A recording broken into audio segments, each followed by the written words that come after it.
Define parameters of program. Olá, eu sou Márcio Araújo, voz do Cristóbal Cris Rios. E você está ouvindo um podcast da Rede Track Brasilis.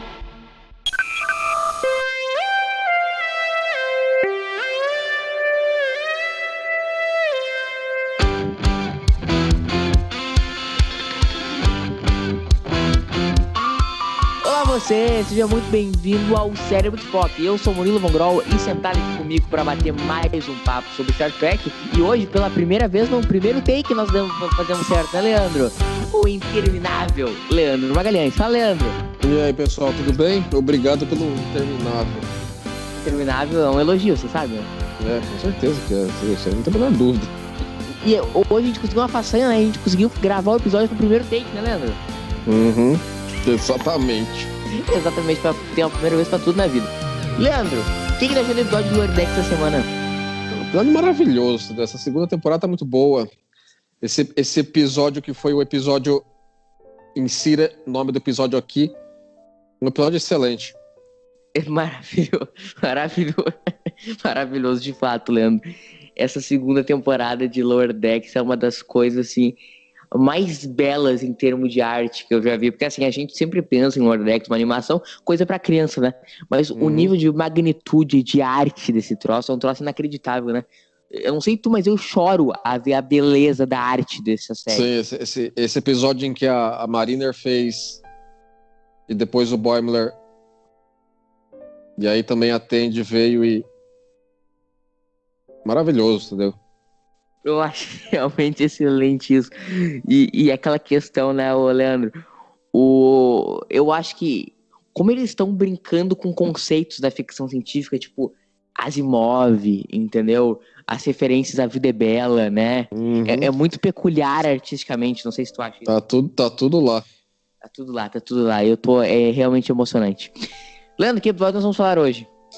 Bom, o episódio de hoje é The Menagerie, né? Primeira parte.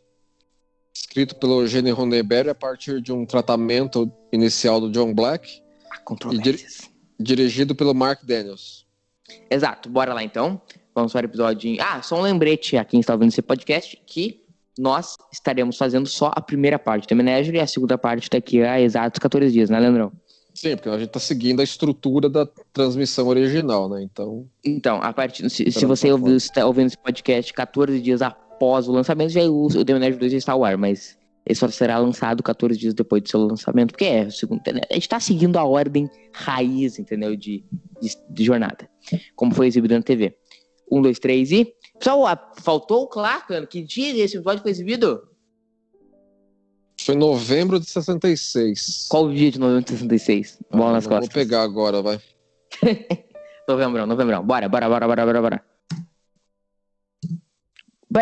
Vamos lá. 1, 2, 3 e...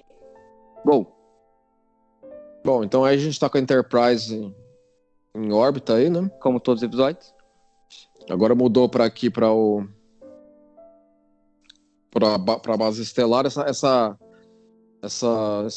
estruturinha da base estelar aí, a gente tá na versão remasterizada com ela melhorada, né? Tem um pessoal de fundo lá e tudo isso aí. Isso aí. A gente pode falar desse episódio, assim, começando, é que assim, é um episódio fenomenal em todos os sentidos. Ele tem uma história, enquanto episódio ele é fenomenal, né? E ele tem uma história de produção fenomenal, ele é de uma inventividade ímpar, né? Porque ele pega porque Gene Roddenberry sempre teve um carinho muito grande pelo piloto The Cage. Ele achava que era uma obra-prima e que representava então falar da essência de Star Trek como nada outra coisa. E ele tinha primeiramente um plano de fazer um filme, né, Leandro, com The Menagerie e tal. E aí ele pensou em várias alternativas de pegar Columbus, fazer aquele começo com a Columbus, e cogitou também contratar o elenco de The Cage para fazer filmagens adicionais, que logo se mostrou completamente inviável, até que Sam Bob Justman propôs ele a envelopar esse episódio e fazer um episódio de Star Trek, e saiu, não sei se tu concorda, Leandro, mas essa obra-prima, né? Não, assim, eu achei que foi inclusive para a época, isso foi extremamente incomum. Já era extremamente incomum uma série ter 2 pilotos, né? E E foi extremamente incomum eles quererem retrabalhar o primeiro piloto não utilizado da forma que foi feito. Então foi um negócio inédito, entendeu? Nunca tinha sido feito isso antes. E isso foi feito também para não apenas porque o Roddenberry queria mostrar a obra original dele para o público, foi um dos fatores que levou a esses 2 episódios existirem, mas também para complementar os 16 episódios da compra pós a NBC aprovar. A série foi ao ar, com o lote inicial lá de uns 10, e aí falaram assim, tá dando uma boa audiência, assim, realmente, então vamos Primeiros fazer 16, né? Primeiros Entendeu? 16. Porque Então, assim, os 10, o primeiro lote de 10 foi feito antes de gravar, né? Ou seja, então os outros 6 já estavam contratados. Sim. Só nota nessa cena já com o Pike aí, a remasterização também colocou uma boa imagem da base estelar de fundo na janela, né? Antes ela não era tão boa, né? Sim, porque é o seguinte, eles contrataram, na verdade, a NBC meia temporada, né? Sim, foi meia temporada. Mas sequência, só falando de sequência. Então, assim, isso ajuda, porque assim, como eles estavam com várias coisas atrasadas na produção, particularmente em efeitos ópticos e tudo, e não tinha muito episódio na lata para ir ao ar, né? Eles precisavam arrumar ritmo também, entendeu? Então, assim, então veio a ideia à mesa, entendeu? De retrabalhar The Cage num episódio duplo. Eles colocaram isso na mesa para a NBC. A NBC falou assim, não, beleza, é uma boa ideia até, mas faz com que encaixe organicamente dentro da série com o elenco atual, e a gente vai pagar por um episódio. Entendeu? Aí a Desilu ficou meio assim, tudo bem, entendeu? Assim, mesmo tirando o fato de que eles não iriam ter receita da NBC como 2 episódios de fato, o fato deles terem por 2 episódios, um que custou para fazer menos do que um episódio normal, então assim, deu lucro. Soma, subtrai, lá deu uns $50 mil de positivo. O que eles gastaram, na verdade, foi só pra gravar o envelope, né? Que não foi um grande gasto. Foi pra gravar o envelope, entendeu? Que deu mais ou menos tempo de produção de uns 5 dias. Um negocinho um pouco menor do que um episódio regular, né? Ou seja, a NBC saiu no lucraço, né? Não, e NBC não, a Desilu. O pacote de 16, né? E ajudou eles a terem o pacote de 16. Sim, aí depois eles compraram o restante da temporada, né? Porque assim, eles foram gravando até porque, gente, não sabendo se eles iam completar a temporada, ou seja, a temporada e não só o pacote de 16, não tinha como eles contratarem outros roteiros, né? Então, assim, eles tiveram que ser inventivos. Não, exatamente. E isso tudo resultou em algo muito incomum, entendeu? Um episódio duplo, um episódio bem trabalhado na parte... E aí fica a pergunta, tu que entende mais de televisão que eu, nessa época já existia o conceito definido de episódio duplo? Tinha, mas não era tão comum, porque assim, era muito. As emissoras gostavam muito de coisa episodística mesmo, né? Porque para você poder recolocar na grade em reprise de maneira totalmente aleatória e a pessoa não precisar entender o que aconteceu no episódio anterior. Por isso que nessa época é muito mais episodístico do que serializado. E por bastante tempo, até anos 80 e 90. Né? Sim, o conceito continuou ainda, entendeu? Assim, então. Não é assim, acontecia, claro, mas para episódios especiais, e esse acabou sendo aquele exemplo que foi da série original. E também para completar o conceito de episódio, foi importante no sentido de dizer que agora eu vou queimar minha língua porque eu tenho certeza que tem 2 séries que não tem. Vai dizer, todas as séries live action de Star Trek tem episódios duplos, né? Que as animadas não tem.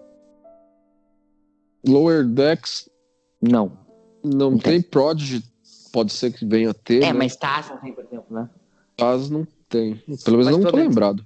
Isso fechou, por exemplo, de todas as séries live action de Star Trek terem, né?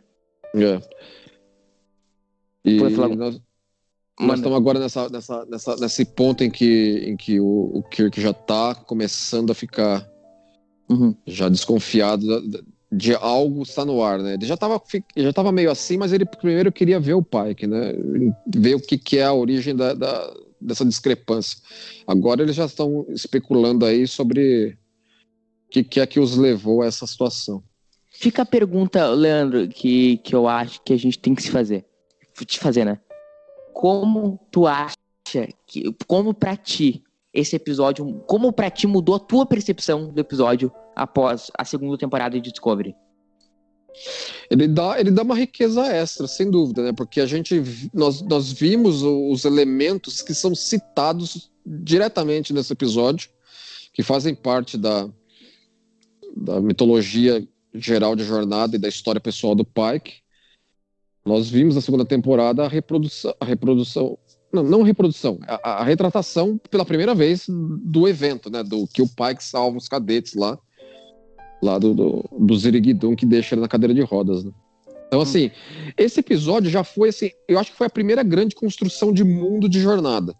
Porque ele aproveitou o fato de que o primeiro piloto tem diferenças de cenário, de ambientação, de atores, com a série. A primeira é grande, né? Porque tem outras.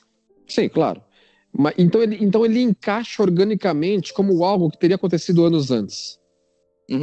Então, assim, ele trabalha muito bem isso. Assim, um pouco por acidente, mas encaixa de maneira muito boa. E pra ti não cria nenhum ruído, porque pra mim não. O lance, por exemplo, deles terem ido a Talos 4 entre The Cage esse episódio? Não, porque assim, aí é que tá, né? Tu quer fazer um resuminho aí do que acontece pro público que não tá lembrado em If Memory Services? Coisa de 1 minuto. Não, porque assim, eles foram a Talos 4 em The Cage. Depois teve a situação na segunda temporada de Discovery, que novamente teve ida lá. Mas a gente pode colocar nossa velha e boa racionalização que, assim, todas essas idas a Talos 4 aconteceram tudo na base do, assim, quem é que precisa saber o que aconteceu? Então, não, sim, óbvio. Então, o evento que eles estão citando aí, relevante ao que o Kirk e o Commodore estão comentando aí, é a primeira ida. Então não existe necessidade nem informação fácil sobre a segunda ida, que ficou ainda mais secreta, vamos dizer, né? Então não cria nenhum ruído eles não saberem da segunda ida nesse episódio. Então vamos dizer que se eles comentaram eles comentaram no intervalo. No momento que a gente não estava assistindo. Exato. O que garante que o Kirk dali no intervalo o Spock não enquanto a gente tá olhando o Spock fazer o gato dele aí no computador, eles estão falando assim, teve aquele outro lance também lá da Discovery. Exatamente. Mas de fato, agora sim, me incomodaria, por exemplo, que eles fossem Strange New Worlds, a The Cage, a Talos 4, que aí vira Brasil, né? Não. Eles não foram tantas vezes a Talos 4. Aí também já vira feira também, né? Não. Acho que não haverá essa necessidade, entendeu? Eles podem talvez quer fazer um charme, faz um flashback a The Cage com os atores de Strange New Worlds. Exemplo, seria legal, entendeu? Seria bacana. Isso acho que rola, mas e aí visita lá não. Uma outra pergunta, quando a gente assistir Strange New Worlds e revisitar esse episódio, nós vamos enxergar ele diferente, tu acha? Ele vai dar mais camadas ainda, né, Strange New Worlds. É que nem assim, eu já falei, né, isso antes, assim, eu até considero que The Cage deveria não mais ser considerado um episódio da série original, mas sim um episódio de Strange New Worlds. Porque, o Spock tomando os tapas, e agora que ele pensa em dar o sossega-leão da pizza aí. Mas o interessante é o seguinte, né, porque assim, eu acho que nesse sentido, e eu admito que eu não sou um grandíssimo fã de Discovery, porém, entretanto, todavia, eu tenho que reconhecer que Discovery enriqueceu demais e melhorou demais da Menagerie por um motivo. Tem uma coisa que é indispensável no cinema. Cinema eu tô dizendo, tu entende, né? Sim. Que é a gente entender as motivações dos personagens. E eu não sei tu, mas eu entendo muito mais a motivação do Spock depois de Discovery do que, tipo assim, simplesmente por que fica aparecendo pra mim sem ver Discovery? Deu a louca no Spock. Não, assim, eu acho que assim, mesmo o elemento fica parecendo que deu a louca dele no igual. O elemento deu a louca no Spock em Discovery embasa esse aqui. Porque os personagens aqui especulam, assim, especialmente nessa cena que vai começar agora, quando o Kirk vai conversar com o McCoy. O McCoy faz uma defesa do Spock. E o McCoy, sim, você poderia imaginar que ele poderia, meio invocado com o Spock, falar assim, vamos ver isso aí. Mas o McCoy fica bem cético em relação a a desconfiança, né? E sim, e exatamente, e eu acho que aí tem uma diferença muito grande de percepção da gente assistindo hoje e quem assistiu em novembro de 66, né? Sim, sem dúvida. Porque é o seguinte, hoje nós temos uma visão quase que humanizada do Spock, né? Quase que alguém que realmente tem cheio de camadas. Aí era quase uma desconstrução do personagem. Quer dizer, não era quase, era uma desconstrução do personagem. A gente tava o personagem mais certinho fazendo um motim. Não é não? É, assim, isso serviu para o pessoal assistindo em 66 como um contraponto, entendeu? Falou assim, ó, o que os personagens discutem entre si e o que nós vemos o Spock fazer é um exemplo, assim, do que ele não faria. E eles são tão categóricos sobre isso que isso serve como um reforço sobre como ele é. Para o pessoal de 66, é isso que ressoa. Para nós, ressoa agora de uma maneira amplificada, baseado naquilo que a gente conhece do Spock nos últimos 55 anos, em adição até o que a Discovery colocou na segunda temporada. Sim, aí o seguinte, né? E é o ponto que eu faço a pergunta. Tu acha que o Spock deixou se as emoções aflorarem? Eu não consideraria que seriam emoções, assim, é um senso de... Não, existe emoção, mas é uma emoção canalizada pela lógica que ele vê e pelo senso de lealdade com o comandante original. E tu acha que essa frase, pelo menos pra mim, ela ressoa muito? Lembra quando eles estão indo lá pro futuro e a Michael fala pro Spock que ele faça amigos, né? E que essa frase... É isso que ela fala? É, alguma coisa dessas linhas. É que aquela coisa, isso aí foi escrito baseado naquilo que a gente teve de desenvolvimento nos últimos 50 anos do personagem. Não, e mais, eu acho que as pessoas sempre falam isso em relação ao Kirk, e eu concordo em relação ao Kirk. Mas eu vejo muito relacionado a The Menagerie em relação ao Pike. Ele deixou naqueles 5 anos, e é algo que a gente vai ver agora, e eu quero que seja trabalhado isso em Strange New Worlds, que ele desenvolveu afeto ao Pike, porque só afeto explica o que ele fez aqui. Né? Sim, claro. Porque assim, ele botou, não foi que ele botou a carreira, ele botou a vida dele. Olha lá, a pastinha aí sobre Talos 4, será que pode ser aquilo que a gente estava falando agora, inclui material sobre a segunda temporada de Discovery nas páginas seguintes ao que o Kirk acabou não folheando. E aí a pergunta que eu quero falar pra ti, pra mim é o momento certo pra gente perguntar. Aquela pergunta que não quer calar. O Kirk sabe quem é a Michael? O Spock naquela almoço de sexta-feira contou pra ele? Eu consideraria que isso acabou, vamos dizer assim... Eles viveram muito tempo juntos para isso não ser um assunto. Às vezes, assim, durante, sei lá, entre The Motion Picture e The Wrath of Khan, ele acabou conversando sobre ela. Mas certamente nesse ponto não. Não nesse ponto, certamente não nesse ponto. Sabe Melhor que ainda, assim, quando vamos dizer assim, em Jornada das Estrelas 5. Eu pensei exatamente isso. Assim, aí o Kirk chega e fala assim, mas e esse raio desse Cyborg? De onde veio esse Cyborg, Spock? Aí ele fala, tu não sabe da metade. Não, eu pensei exatamente o que pode ter acontecido. Depois que deu o rolinho do Cyborg, eles partiram uma missão de 5 anos, né? Depois que o Kirk chamou o Spock pra tomar uma e falou assim, me abre o jogo, qual é que é da tua família? Sabe como que é, né? E aí o Spock, assim, pode ter pensado, já prescreveu a Michael, né? Já prescreveu a promessa. E aí ele pode ter contado. E aí, aconteceu isso, aconteceu aquilo de novo, entendeu? E aí pode ter contado o bizu da segunda temporada de Discovery. Será que foi isso? Podemos colocar um fanãozinho pessoal aí dessa forma. É que fã não consegue passar sem fazer isso, né?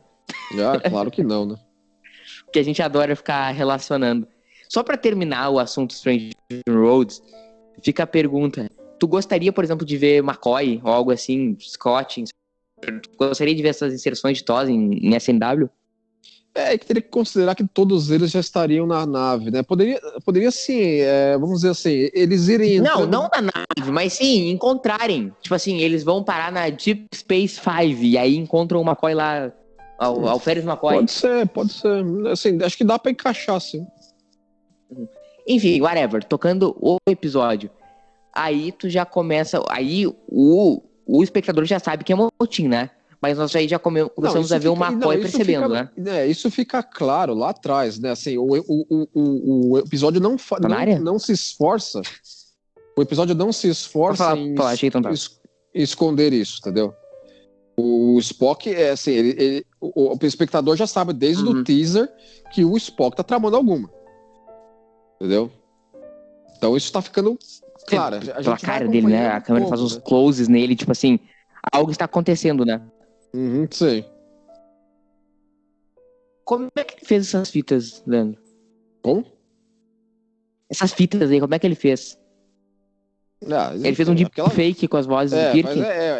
O que a gente considera por deepfake hoje, ele meteu um sintetizador aí e fez. Agora a gente tá nesse ponto, assim, é uma coisa que eu tô tentando lembrar aqui, vai ser a primeira vez na ordem de exibição que uma nave auxiliar aparece. Que a gente vê a nave estelar. Como? Só na exibição? Fica a pergunta. Só na exibição, será? Porque Galileu. Porque assim, se eu me lembro bem. O cenário da nave auxiliar foi construído pra Galileu 7, não foi? Foi? Eu tô tentando lembrar aqui. Porque eu não sei se eles gravaram o Galileu 7 antes ou depois desse episódio. Eu acho que foi antes. Leandro, o teu microfone tá gurizada. Só pra avisar o seguinte, pra quem tá vendo, que a gente teve um pequeníssimo problema técnico, a gente começou a regravar agora, então pode ter cortado dentro de um assunto, né? Leandro, esse foi o primeiro episódio até a nave auxiliar, esse aí? Foi o The Menagerie, foi a primeira aparição de um shuttle. E embora ele foi construído não para esse episódio, mas sim para Galileu 7. Né? Exatamente. Algo que seria um tema recorrente não só em TOS, mas em jornada toda, né? Com certeza. Assim, foi a primeira vez que se estabeleceu que eles precisaram usar alguma coisa que não seria teletransporte. Assim, eles tinham que pelo modo que o episódio foi estabelecido como envelope em The Cage, e o jeito que ele foi escrito, né? E a necessidade do Kirk alcançar a Enterprise, tinha que ter uma segunda nave envolvida na história. E teria que ser uma nave, não uma outra nave capital do porte da Enterprise, porque ele precisaria ter esse momento aí, né? Esse momento que a gente tá vendo do Spock considerar que ele vai ter que mudar o plano dele devido a ele não poder abandonar o Kirk no shuttle lá à deriva. E dentro da produção esse recurso já existia, né? Do que? Do shuttle? Porque em Galileu 7 já tinham feito. Por mais que em tela não tivesse, eles já tinham a ideia, o conceito. Eles já tinham isso para utilizar no episódio.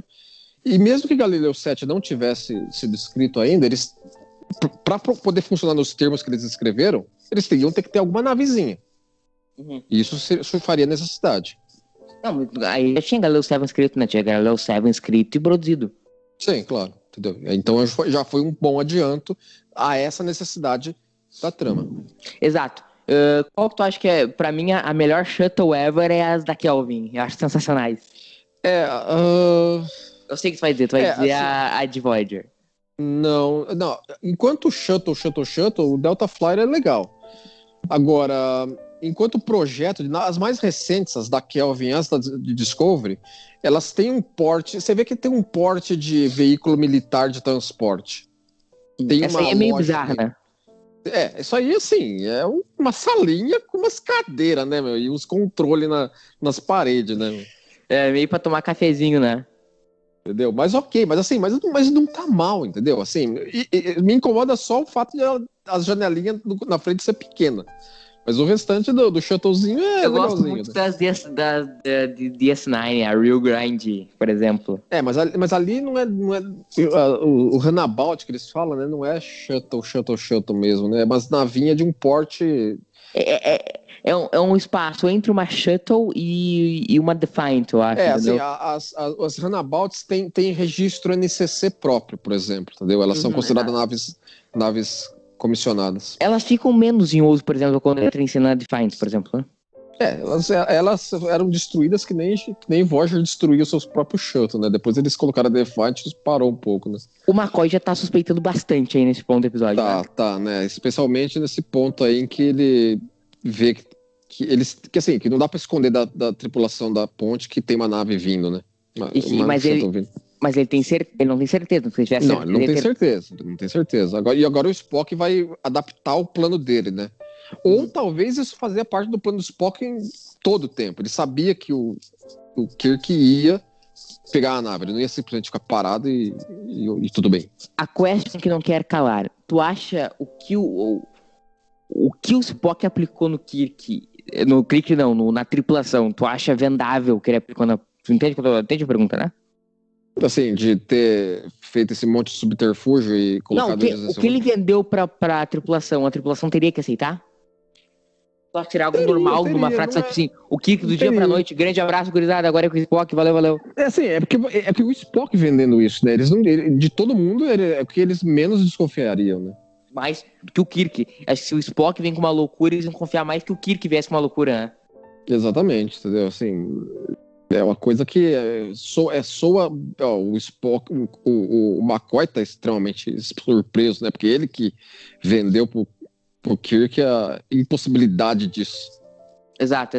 E o Kirk, por mais, foi o primeiro a suspeitar que algo de certo não estava, algo de errado não estava certo, né? O que eu gosto dessa cena em particular é a cara de incredulidade da Uhura. É tipo, what the hell? Ela tá muito assim, what the fuck? Não? O Spock fez um motivo, assim, qualquer um ficaria, né? Mas a Nicola aí fez bem. Tá muito boa, né? Eu gosto desse tiozinho lá do Spock. Parece o Hitchcock. Não, falando nele, assim, ele tá com um macacão, né? Isso me lembrou de algumas cenas atrás, quando o Spock ainda tava fazendo o gato dele lá nos computadores da base, veio um cara num macacão semelhante, né? Uhum. E o Spock se referiu ao cara como Chief. Sério? Isso me chamou a atenção, porque seria um caso de oficial não comissionado na série original. Mas não tem caso de ser oficial não comissionado na série original. Mas Chief, você chamar alguém de Chief Chief Petty Officer, que é um posto de oficial não comissionado. Sim, Chief fulano de tal, né? Então eu acho que assim, eu nunca não considerei que a série original não teria oficiais não comissionados. Óbvio que não foi algo, não foi algo inventado. Existe aquele negócio do Gene Roddenberry falar que todo mundo é oficial. Mas assim, Roddenberry. Eu não compro isso, porque assim, se todo mundo é oficial, então ninguém é oficial, entendeu? É um negócio assim que não encaixa. Mas ele tem a lógica dele interna que ele fez pra série original pra falar isso, enfim. Então, mas não, porque lá no Mirror, e eu acho que a dinâmica deve ser a mesma no Mirror e no Prime, que é quando, acho que o Chekhov vai tentar matar o Kirk, e aí vem alguém e mata o Chekhov, e ele fala que se ele... Alguém falou que ia tornar... Não lembro a história, mas que alguém ia torná-lo ele oficial. Porque tem duas formas de se tornar oficial. Ou tu na academia, ou algum oficial graduado. Eu prefiro não utilizar o universo espelho desse tipo de comparação, porque o universo espelho já viu, né? Mas ok. Mas pode ser considerado um exemplo também. Aí nós já estamos tendo a nossa corte marcial, né? Que aí o Kirk tá com uma, tipo assim, o que tá acontecendo na minha vida, né? Assim, ele fala assim, ele tá é uma mistura de incredulidade com curiosidade até, né? Sim, por que ele fez isso, né? E essas ações, assim, o Spock tá com um roteirinho muito bem definido, né? Sim, ele tem e tem certeza de que todos os passos do roteiro que ele dá vai dar certo, né? Sim.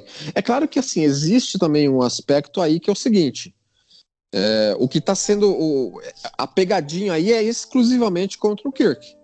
Porque neste ponto é que a gente não sabe ainda se a gente está assistindo o episódio de maneira inédita, mas o Commodore aí é parte da ilusão. Então esse Commodore aí está sendo tocado. Não, lembro que eu não lembrava disso, assisti só o The Menagerie 1 antes de gravar. Agora tu me lembrou disso. Agora foi pego pelo spoiler. Entendeu? Então existe isso, assim, então existe um aspecto aí que é parte do plano do Spock, né, e dos Talosianos. Mas tudo isso é uma grande pegadinha pra manter o Kirk ocupado, né? Se eu for pensar bem, né? Putz, velho, eu tava vendido pelo episódio. Eu assisti, tava vendido, eu não vi o segundo. Óbvio, já vi umas 20 vezes. Fazia tempo que eu não via. Não lembrava. Verdade, o Spock e o Talosiano estão tudo junto e misturado aí, né? Entendeu? Eles Assim, é de se imaginar que o Spock estaria em contato com os Talosianos previamente a esse episódio, a todo esse rolô. Ele teria que ter combinado com os caras de... Agora os caras vão fazer a transmissão deles pra ir, né? Entendeu? Aí vai juntar todo mundo aí pra fazer um watch party de Star Trek, né? Fazer watch party de The Cage. Então, exatamente. Né?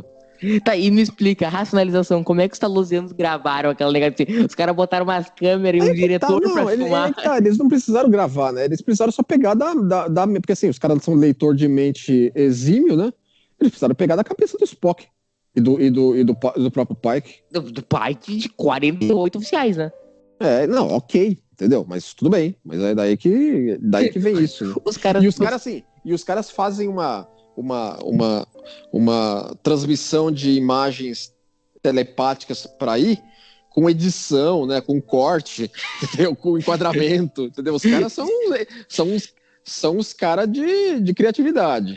Não, os Talosianos com direção de arte, né, lá. Não, se for pra fazer o plano, fazer direito, né? É que assim, eu dou é louvável da parte do Roddenberry, que escreveu o episódio, né, e tal, que ele considerou isso nessa cena. Assim, o próprio Kirk vai estabelecer isso aí.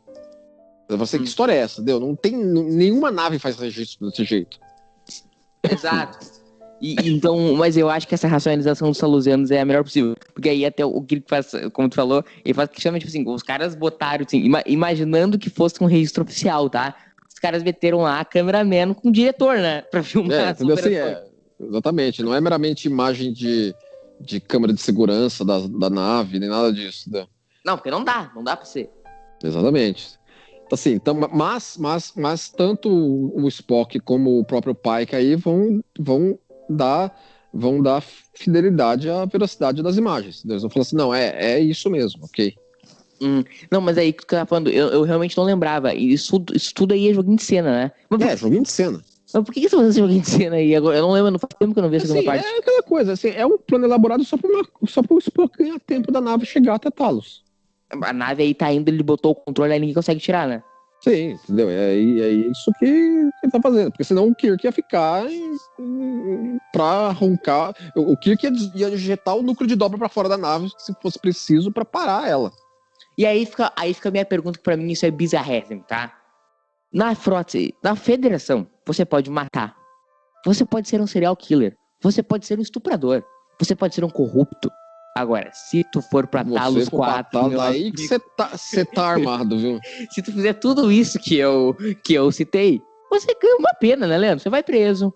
Aquela coisa. Você reintegrar a sociedade. Agora, meu amigo, se você for a Talos 4, você está encrencado.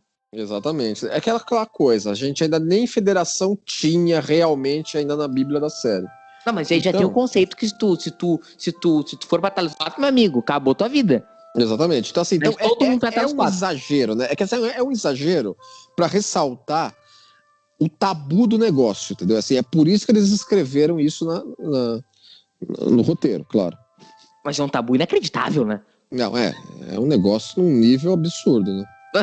Eu queria saber por que, tudo bem, tu pode mandar o povo não vá até os 4, mas por que é tão perigoso ao ponto de tu botar uma pena de morte? Não, e isso, assim, se isso é conhecido, isso só geraria pilantra querendo ir pra lá, né? Porque se você fala, não vai de jeito nenhum, os caras falam assim, pera lá, então coisa boa tem, né?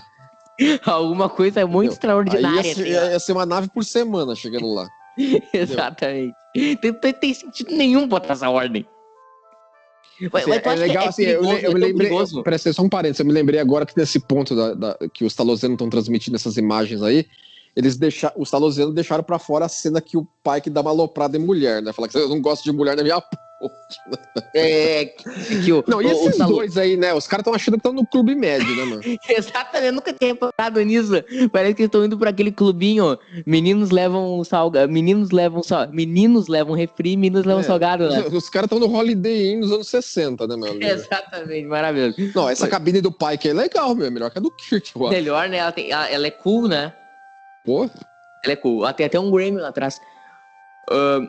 Antes da gente continuar falando, eu preciso fazer um parênteses sobre essa cena.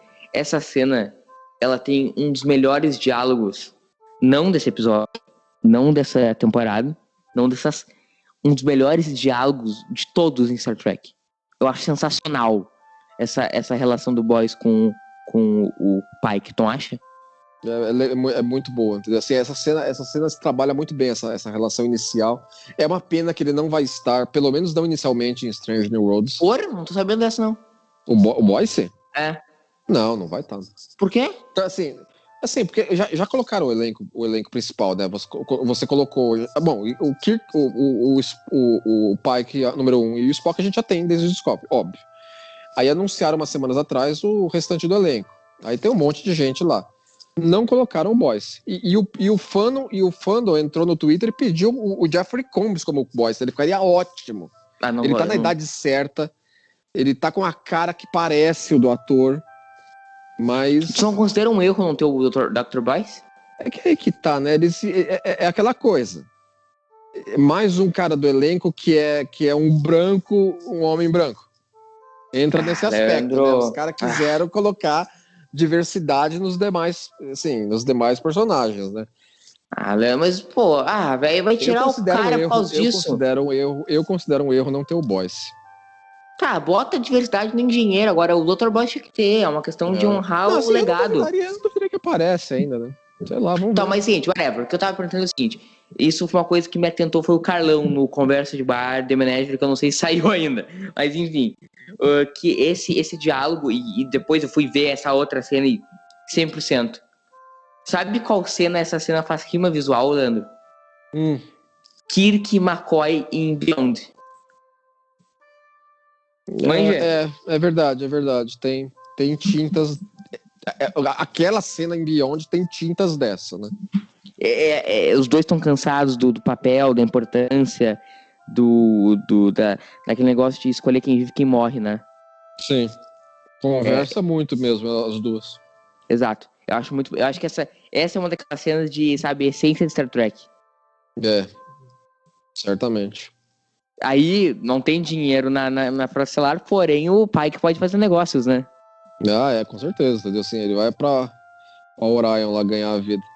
Vendendo escravos. Não, e o bom é que para o caso que o Spock tá defendendo na corte marcial lá, essa cena aí é totalmente dispensável.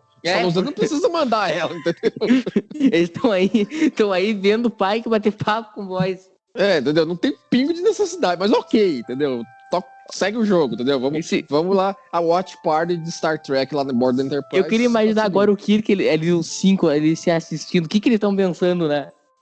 Entendeu? Pô, bate-papo bacana, bate-papo cabeça. O Pike ali da cadeira de roda tava pensando assim, pô, eles precisavam colocar essa parte aí. Isso eu acho maravilhoso, essa folha. Tipo assim, os caras imprimindo. Essa tripulante tá muito tensa, né, mano? Exato. olhando pros dois. Eu acho tudo muito maravilhoso isso aí. Aí que a gente podia falar o seguinte, como é que é o nome do diretor de The Cage, Leandro? Agora bola nas costas. O Robert... pera lá. Enfim. Robert Butler.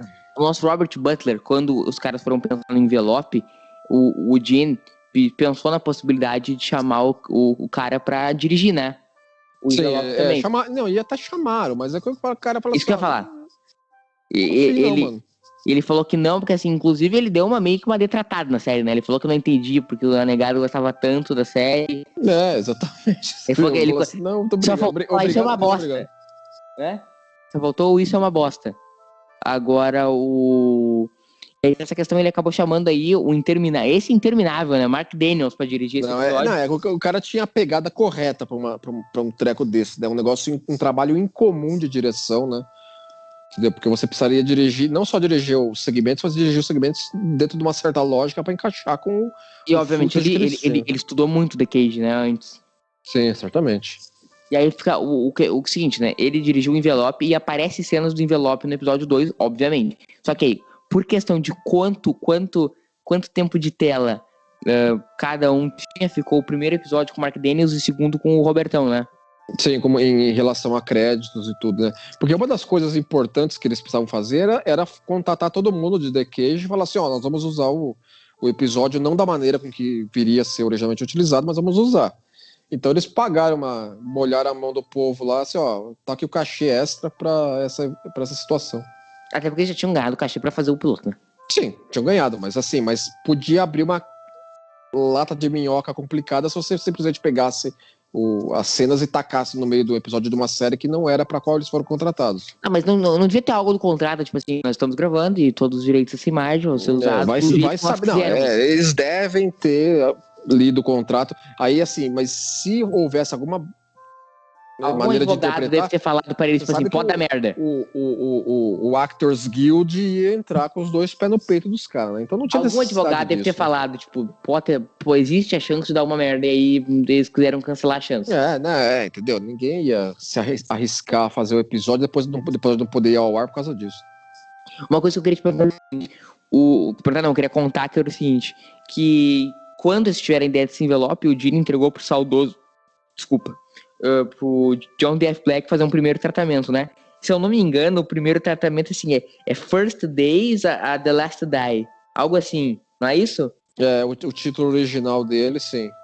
E aí, só que o seguinte, aí que vem a famigerada história. O Gene conta... Cara do número 1, né? Falou assim, mas que saco, vou ficar aqui. O Gene conta a história, tipo assim... contava a história que ele recebeu o roteiro e não utilizou nada e fez do zero o envelope, né? Sim. Quando esse episódio foi ao ar, o John D.F. Black, já fora da produção, entrou com uma representação contra o Roddenberry no sindicato dos roteiristas, né? Alegando que parte dele, que ele devia ganhar crédito no episódio. Até porque, assim, isso não era de graça, porque isso influi em questões de... Cara, de óculos lá, quem que usa óculos do século? Exatamente. Porque isso interfere Só um parênteses. Isso é um grupo avançado, bem equipado, viu? Os caras levam até uma mochilona, phaser e tricorder na cinta, casaco. O Kirk, o McCoy e mais alguém, né? Não, os caras só falta levantar da cama e ir pro teleporte, né? Mas esses aí não, esses aí os caras... Nova geração é bem levantar da cama e teleporte, não, né? Os caras levantam da cama e vai pro teleporte, né? Os caras estão, tipo, cagando, tipo The Best of the Both Worlds, sabe? Assim, eles vão, tipo assim, acordei antes, já fui. Entendeu? É um troço maravilhoso.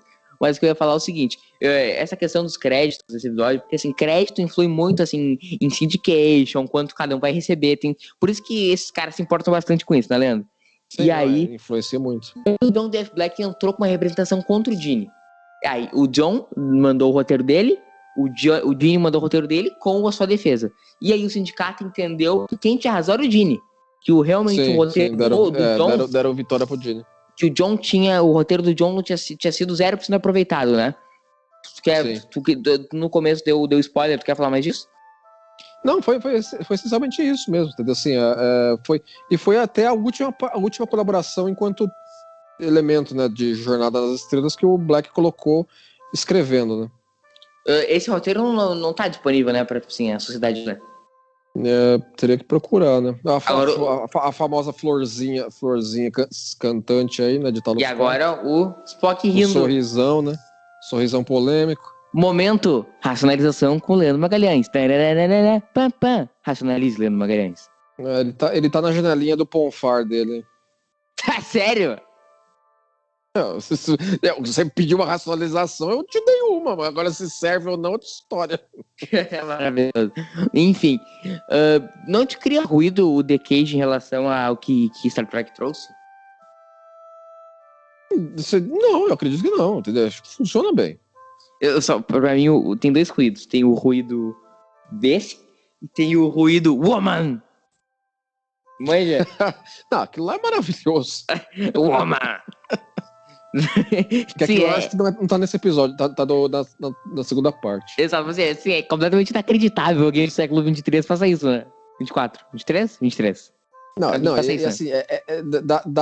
assim, ficar desesperado daquele jeito, ainda mais o Spock, né? Ele ficou tão nervoso que ele chamou ele woman, né? É maravilhoso. Aí os caras encontraram os favelados aí, né? É inacreditável a roupa desse aí galo, os caras Os caras viram que tem uma moça bonita no meio dos favelados, eles param de falar, né? Mas a moça é bonita, né? Pô, não, a atriz foi muito bonita. Muito bonita. É viva essa atriz ainda? Tá? Não sei. A gente tem que ir no Memorial agora pra ver, né? Momento bola nas costas. Olha lá, apareceu os malucos aí. Eu acho esse bicho muito estranho, velho. Putz. É muito estranho. Não, é bem cabeção de Alien.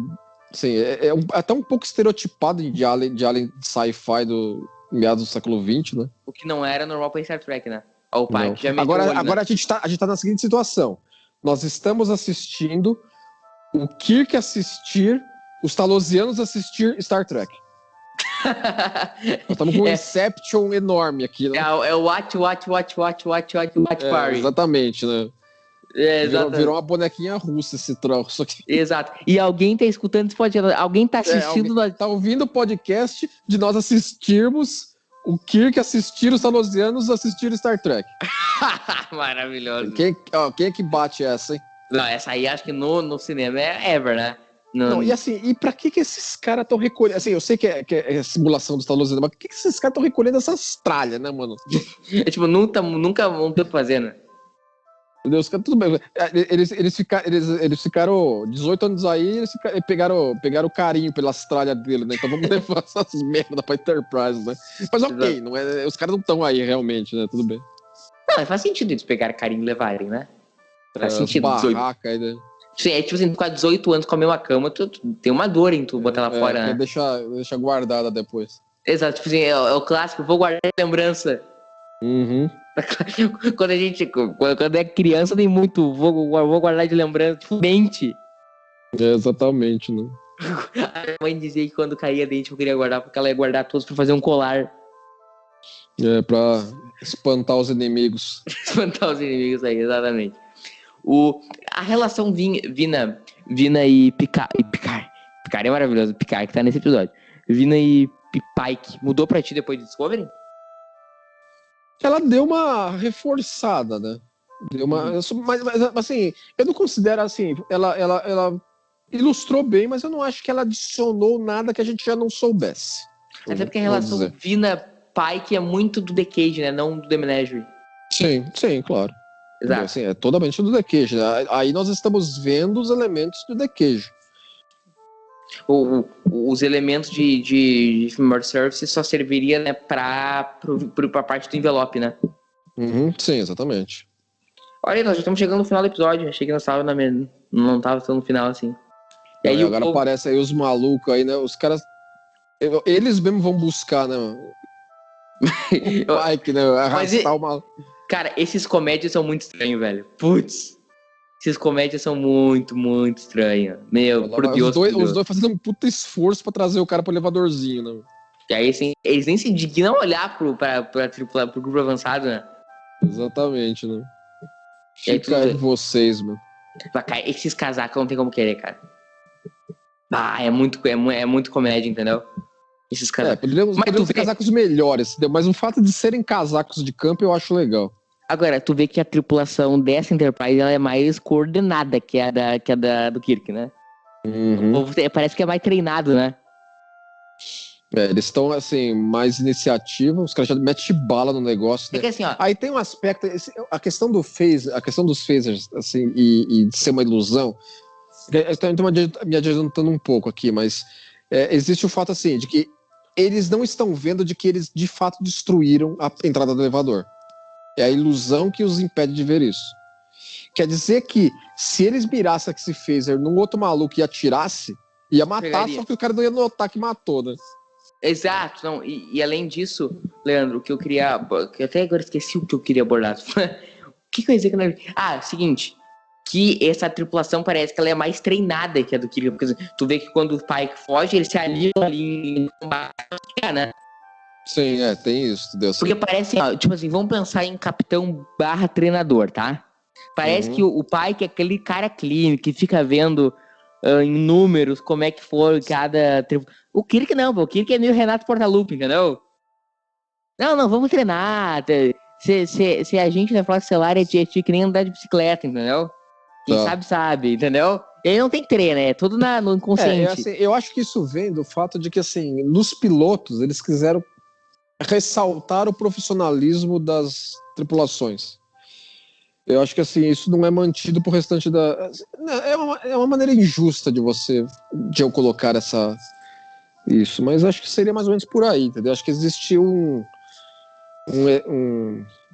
um cuidado maior em ilustrar como a tripulação da nave da série o qual eles querem fazer seria uma tripulação muito profissional. Aí mesmo sabendo que é tudo pegadinha do malandro, né? O Spock mostra qual é um medo, assim, do Kirk se ferrar, né? Claro, né? Claro, ele tem que manter o subterfúgio dele andando, né? Mas o Kirk ali, o Kirk se caga, né? Tipo assim, e o Kirk fica putaço com o Spock, né? É que assim, ele tá inconformado, né? Com como a situação chegou a esse ponto. É isso que é o que tá incomodando O que ele. ele tá pensando ali?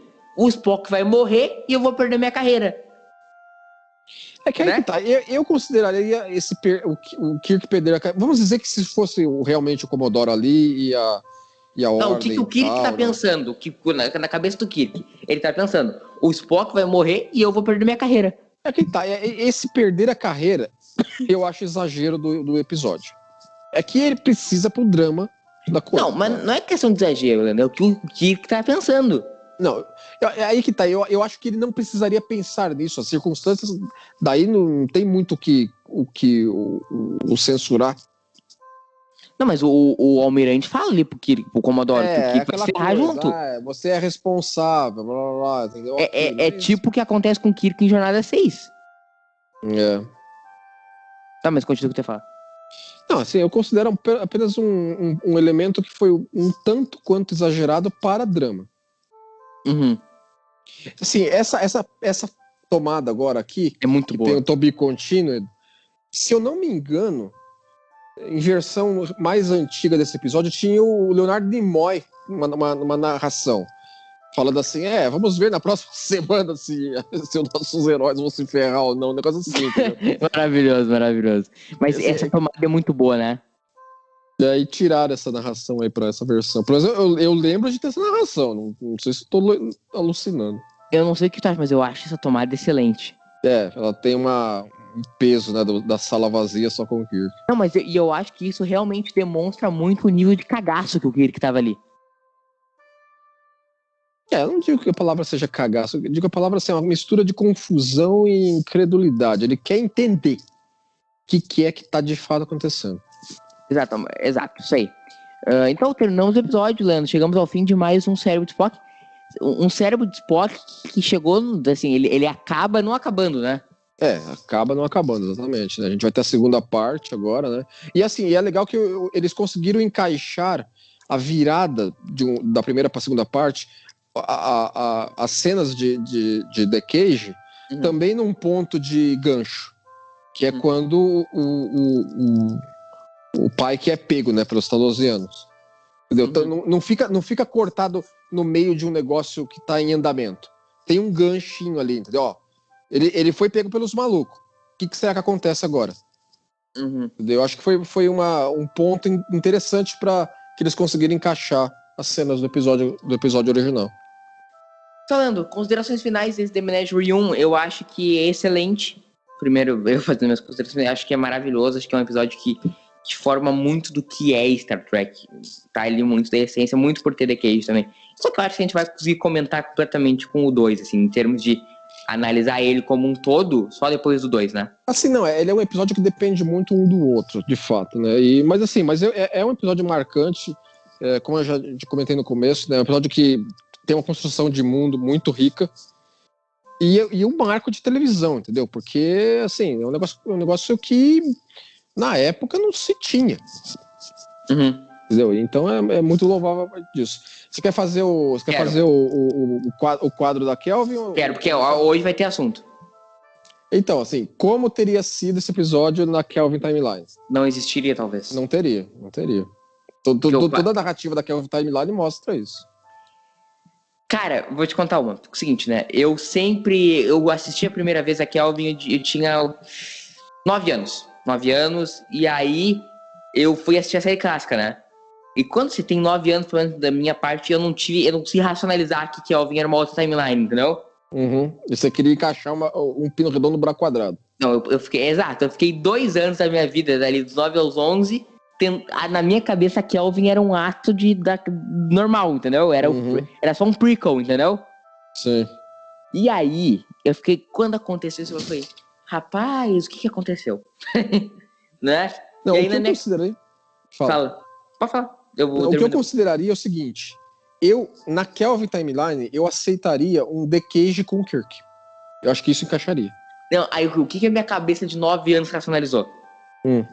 É cinema, o Pike não morreu. O Pike no intervalo salvaram o Pike. Entendeu? No intervalo salvaram o Pike e aconteceu o episódio. Apesar de uns 15 minutos do filme ser em cima da morte do Pike. Exato, mas ok, mas ressuscitaram o maluco pra você lá. Não, na minha cabeça. É o Murilo de 9 anos, entendeu? Claro, obviamente. Óbvio que hoje eu não penso, jamais pensaria uma baboseira dessa. Mas na minha cabeça o Pike tá vivo a cores. E ele ficou daquele jeito por causa da treta lá. Uhum. Entendeu? No Into Darkness. E aí, ali o Spock era a pegada, efetivamente. E aí aconteceu tudo que aconteceu, entendeu? Tá. E aí, né, pra alguém não é uma racionalização tão idiota, né? Não, assim, olha, assim, ela raspa na beirada o casco da nave na beirada da dry dock, faz aquele barulheira, mas sai pra fora. Exato. Agora, certamente faria mais sentido com o Kirk, né? Se fosse acontecer, assim, na Kelvin Timeline, seria um The Cage com o Kirk. Aí não seria esse episódio, The Menagerie. Seria um The Cage com o Kirk. E provavelmente daria errado, porque o Kirk não é tão inteligente no Spock. Assim, a dinâmica do que aconteceria em The Cage com o Kirk seria bem diferente. Claro. Mas talvez seria até mais fácil de vender, né? Como capitão. Claro. Né? Então, Leandro, daqui a 15 dias nós estamos aí pra continuar esse episódio, na verdade, né? Concluir o único episódio duplo da série original. Pena que é o único. Teve algum papo pra fazer um outro? Teve aquele papo lá que a gente até comentou, né? Sim, isso. É que assim, é que aí que The Naked Time e Tomorrow. É um episódio duplo muito distinto um do outro. Não é como esse episódio, que é totalmente independente um do outro. As duas partes. Não, ele seria só pra... Tanto que não foi, né? Tanto que são 2 episódios separados. Exatamente. Não tinha um pingo de razão de ser. Exato. Grande abraço, Leandro. Daqui a 14 dias nós estamos de volta para mais um lindo episódio de Star Trek. Abraço. Falou.